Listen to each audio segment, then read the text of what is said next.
রাজ্য নেতৃত্বে সমালোচনা করা, সমাজ মাধ্যমে দলকে অস্বস্তিতে ফেলার মতো মন্তব্য করে চলছিলেন অনুপম। এটা যে রাজ্য নেতৃত্ব ভালো চোখে দেখছেন না তার আভাস আগেই মিলেছিল। পরে কেন্দ্রীয় নেতৃত্ব সেটা বুঝিয়ে দেন অনুপমকে। সম্প্রতি সর্বভারতীয় নেতা হওয়া সত্ত্বেও কেন্দ্রীয় সরকারের তরফে অনুপমকে দেওয়া ওয়াই ক্যাটাগরি নিরাপত্তা তুলে নিয়েছে স্বরাষ্ট্র মন্ত্রক। সোশ্যাল মিডিয়ায় অনুপম হাজরা লিখেছেন, পদ থেকে সরাবার 3 ঘন্টার মধ্যেই বার্তা, কিছু শর্ত মেনে চললে আবার সব আগের মতো। অনুপম হাজরাকে নিয়ে বারবার বিড়ম্বনায় পড়েছে দল।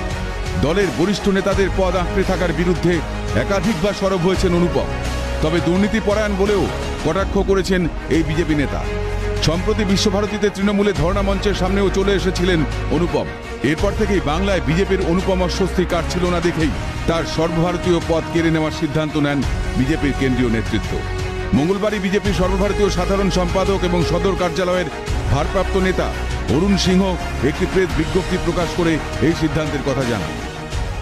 এটাই তো ওর পরিণতি ছিল, সেটা তো আমরা আগে জানতাম এবং এই নিয়ে আমরা আলোচনাও করতাম। তো এবার দেখা যাক যে পরবর্তী পদক্ষেপ তিনি কি গ্রহণ করেন, বা অন্যান্য নেতারা যারা তার সাথে ছিলেন তারাই বা কী পদক্ষেপ গ্রহণ করেন। এই চিন্তাভাবনার পরে আমরা দল চিন্তাভাবনা করব।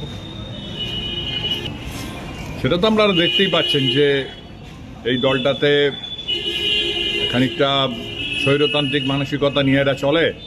এরা একজন যা বলে দেবে সেই কথাই সবাইকে বলতে হবে, এর বাইরে গেলেই সত্যি কথাটা প্রকাশ পেলেই তারা হয় সাসপেন্ড হবে না দল থেকে বহিষ্কৃত হবে। হ্যাঁ, তো তাকে নিয়ে তো কদিন ধরেই টানাপোড়েন চলছিল। তো আজকে যখন শুনলাম যে তাকে সমস্ত, যদিও জানি না এখনো পর্যন্ত তাকে দল থেকে বহিষ্কার বা সাসপেন্ড করা হয়েছে কিনা, তবে তাকে সমস্ত পদ থেকে বিলম্বিত করা হয়েছে, এটাই আমরা শুনেছি। তো দেখা যাক পরবর্তী পদক্ষেপ তারা কি গ্রহণ করে। Bholanath Chakraborty report, Calcutta news.